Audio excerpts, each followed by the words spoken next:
Hi guys, భర్త మహాశైలకు విజ్ఞప్తి. Cinema అయితే చూసేసాను భయ్య.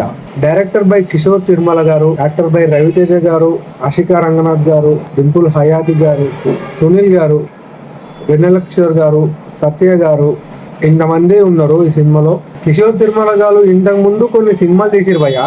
ఆ సినిమాలు చాలా బాగుంటాయి. నేను శైలజ, ఉన్నది ఒకటి జిందగీ, చిత్రలహరి, రెడ్, ఇలాంటి సినిమాలు తీసారు.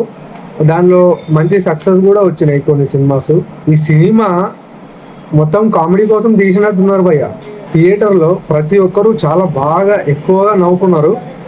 ముఖ్యంగా రవితేజ గారు కూడా బాగా నవ్వించారు. సత్య గారు, వెన్నెల కిషోర్ గారు, వాళ్ళ కామెడీ అనేది బాగా కనెక్ట్ అవుతుంది ప్రతి ఒక్కరికి.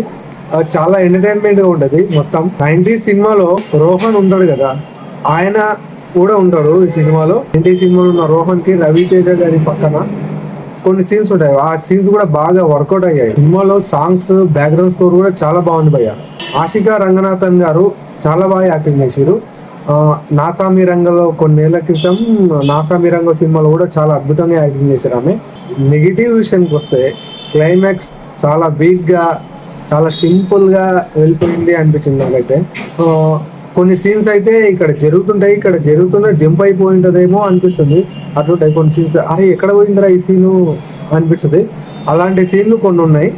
సో ఈ సినిమాతో రవితేజ గారు హిట్ కొట్టారా లేదంటే కొట్టిరు భయ్య. మంచి కంబ్యాక్ అయితే ఇచ్చారు. ఇన్ని సినిమాల తర్వాత ఇది ఒక మంచి కంబ్యాక్ రవితేజ గారికి.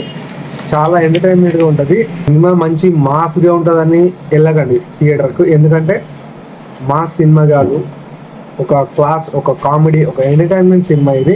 మొత్తం రక్తపాతాలు అది ఇది అని ఎక్స్పెక్ట్ చేయకండి, అలాంటివి ఉండవు. మొత్తం చెప్తున్నదా పూర్తిగా కామెడీ తోటి ఉన్న సినిమా. చాలా బాగుంటుంది, ప్రతి ఒక్కరికి నవ్విస్తుంది, వెళ్ళి చూడండి. సో మీరు కూడా ఈ సినిమా చూసి ఉన్నట్లయితే సినిమా ఎట్లుందో కామెంట్ చేయండి, అండ్ షేర్ చేయండి, సబ్స్క్రైబ్ చేయండి.